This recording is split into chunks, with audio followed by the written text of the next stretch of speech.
Olá, pessoal. Meu nome é Mário Frigeri, sou poeta e escritor e estou convidando vocês para os meus momentos de poesia no YouTube e Facebook. Serão mais de 800 poemas e mensagens, meus e de outros poetas, interpretados com muito carinho para iluminar o seu coração. Venham comigo! Morte, 3 depoimentos e um comentário. Vamos apresentar neste vídeo 3 depoimentos sobre esse fenômeno biológico chamado morte, ao qual estão sujeitos todos os seres vivos e que representam uma fonte de importantes conhecimentos para nós. Ao final, apresentaremos também um breve comentário de Allan Kardec. Os depoimentos são: o primeiro, do pastor e escritor norte-americano Norman Vincent Peale; o segundo, de um empresário americano chamado Stephen Wood; e o terceiro, de uma empresária paulistana chamada Ivani Teresa Cury, todos publicados na imprensa desses países e disponíveis na internet, onde fomos buscá-los e condensá-los para apresentação neste vídeo. Dito isto, vamos ao primeiro depoimento. Quem está falando é o pastor protestante Norman Vincent Peale.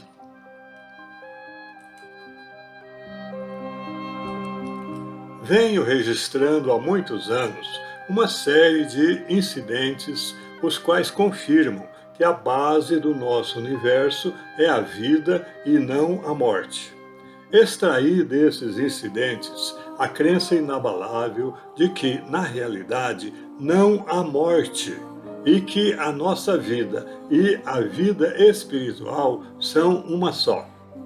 Quando cheguei a essa conclusão, verifiquei que era a filosofia mais satisfatória e mais convincente de toda a minha vida. Passo a expor as experiências que me persuadiram de que os espíritos humanos, dos dois lados da vida, vivem numa convivência permanente. Um velho amigo meu tinha um espírito científico, controlado, objetivo e frio. Fui chamado uma noite pelo seu médico, que me disse não lhe dar mais que algumas horas de vida. O coração dele estava muito fraco e ele tinha perdido todos os reflexos. Comecei a orar por ele e o mesmo fizeram outras pessoas que estavam presentes. No dia seguinte, seus olhos se abriram e em poucos dias ele recuperou a fala. O coração voltou ao normal. Quando recobrou as forças, o ex-moribundo me disse o seguinte, abre aspas, em dado momento da minha doença, aconteceu uma coisa muito estranha. Parecia que eu estava muito longe, no lugar mais belo e mais agradável que já vi.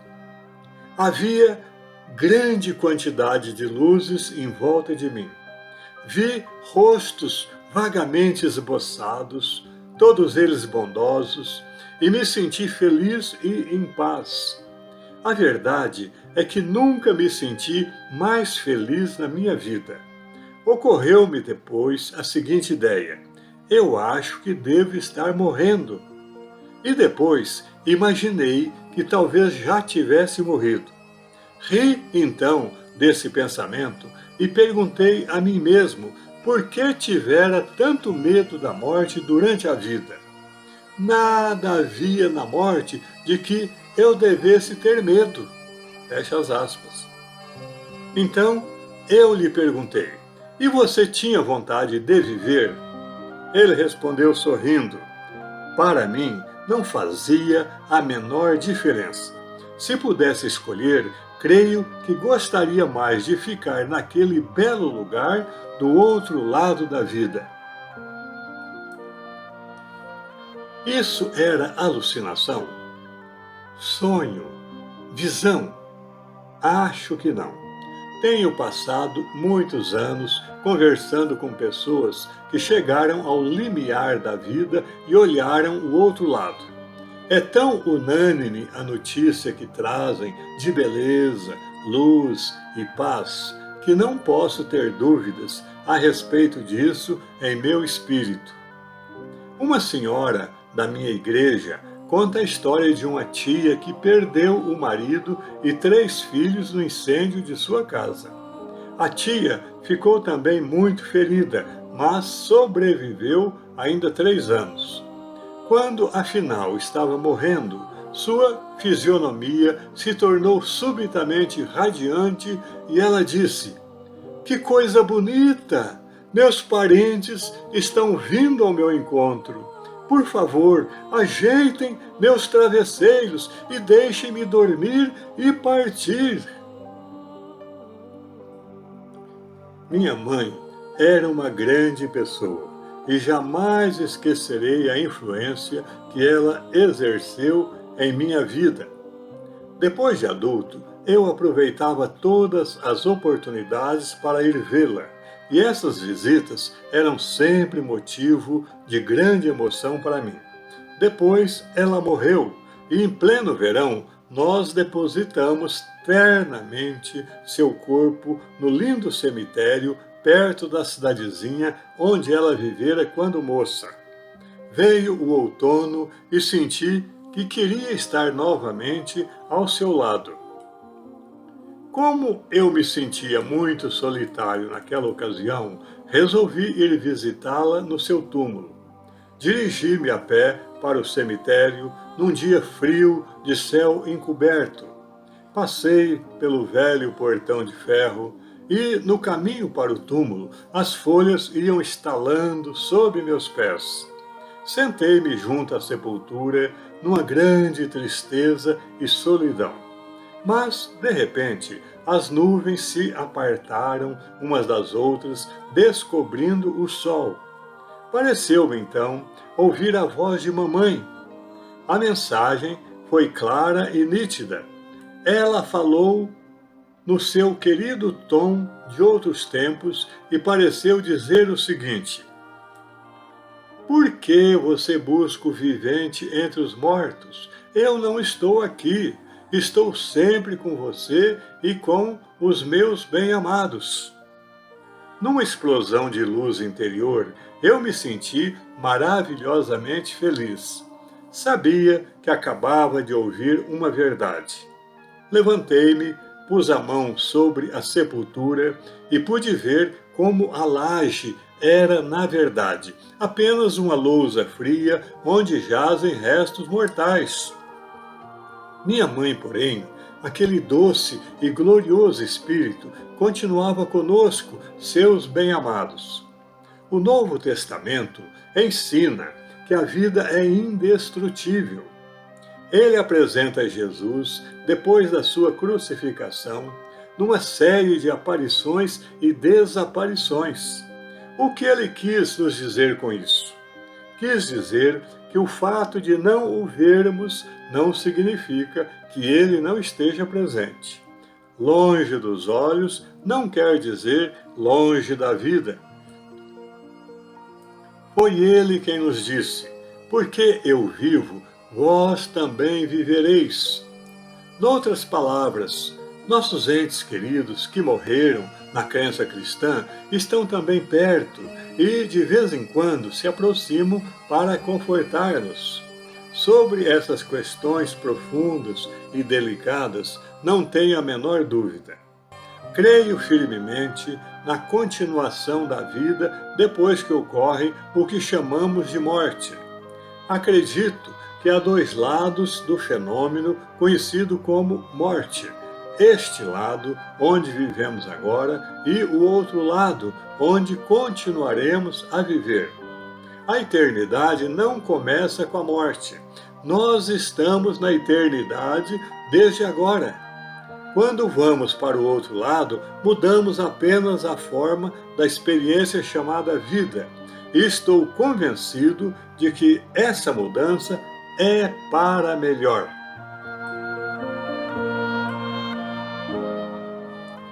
Vamos ao segundo depoimento. Quem está falando é o empresário americano Stephen Wood. Eu gostava de saltar de parapente, que é um tipo de paraquedas de forma retangular. Em 28 de outubro de 1991, decidi pular com esse aparelho de uma elevação de 90 metros de altura. Mas, assim que pulei, percebi que não ajustara o equipamento e estava totalmente sem sincronia. Girei na direção do morro, corrigi-me e nisso a corrente de ar ascendente me pegou. Estava então 200 metros acima de onde começara. Uma forte turbulência desinflou o parapente. Caí no chão como um saco de batatas. Acabei com minhas costas, mas sobrevivi. Quando deixei a UTI, os médicos disseram que minha coluna teria de ser remontada com placas e parafusos. Uma vértebra se quebrara e 2 estavam fraturadas. A operação deveria ocorrer dali a 3 dias. Na véspera da operação, acordei e vi um médico em pé ao lado da minha cama. Ele me recomendou que não me submetesse à cirurgia. Disse que ficasse de cama e deixasse a coluna sarar naturalmente. Continuou dizendo que um paciente seu sofrera lesão parecida com a minha no acidente de paraquedas. Ele se mantivera deitado e imóvel durante 8 semanas e dera tudo certo. Quando lhe agradeci, ele desapareceu, ou melhor, evaporou-se diante de mim, mas era tão real quanto qualquer outra pessoa.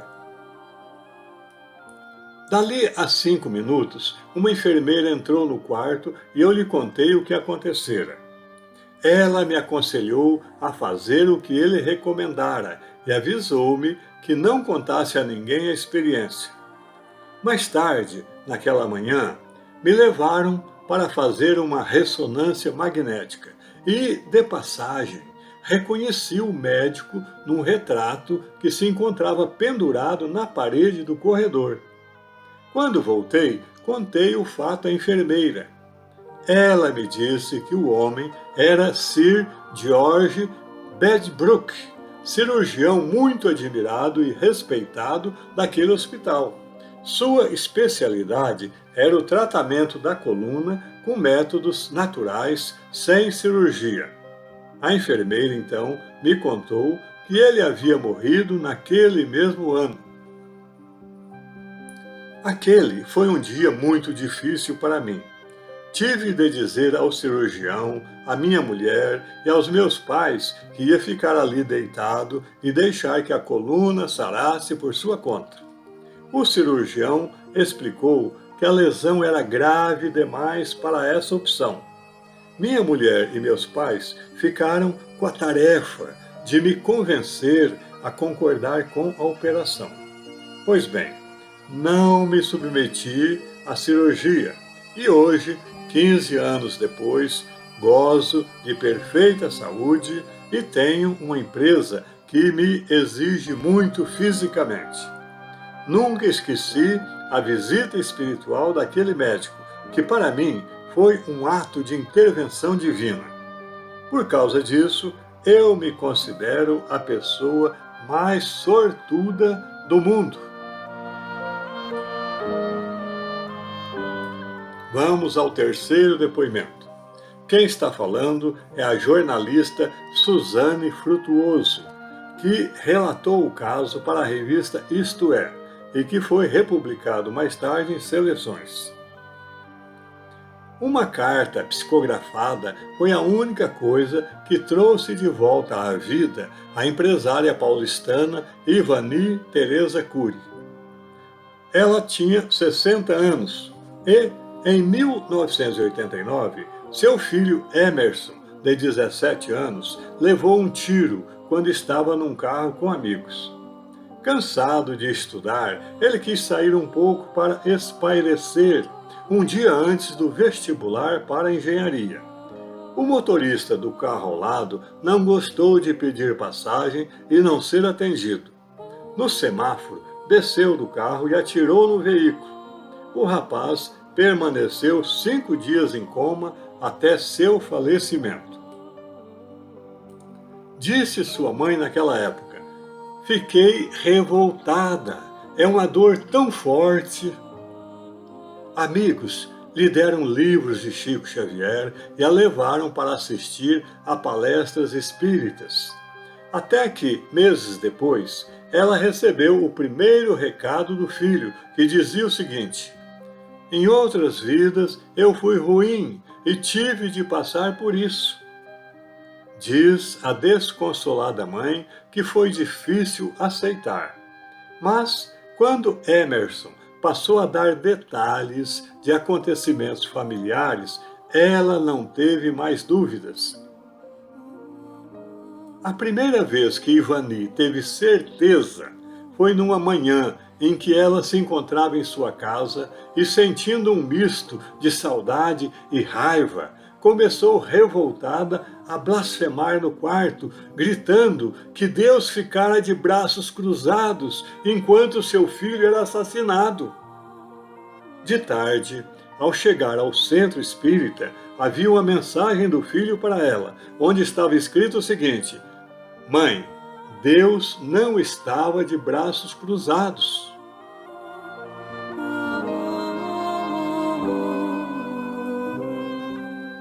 Vejamos o que escreveu Allan Kardec no capítulo 3º de O Livro dos Espíritos. No instante da morte, a alma que desencarna volta a ser espírito, isto é, retorna ao mundo espiritual que havia deixado antes da encarnação. Ela conserva a sua individualidade, jamais a perde, e prova essa individualidade quando se comunica através dos médiuns. Ela nada leva do mundo material, a não ser a lembrança e o desejo de ir para um mundo melhor. Essa lembrança é cheia de doçura ou de amargor, conforme o emprego que haja feito da vida. Quanto mais pura essa alma for, tanto melhor compreenderá a futilidade do que deixa na terra. A separação da alma e do corpo não é dolorosa. O corpo quase sempre sofre mais durante a vida do que no momento da morte. Os sofrimentos que algumas vezes se experimentam no instante da morte são um gozo para o espírito, o qual vê chegar o fim do seu exílio na terra.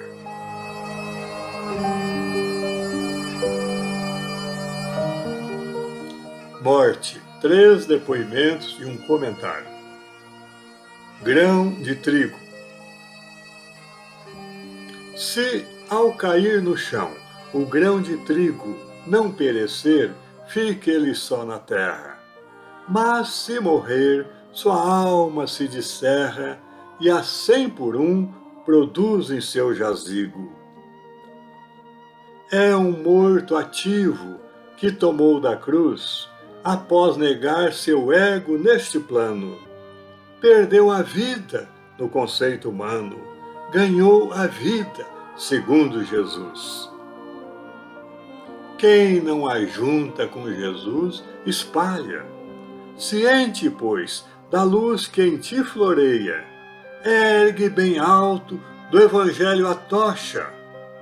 E enquanto os vivos, na mais vã batalha, armam castelos de cartas na areia, sê tu aquele que constrói na rocha.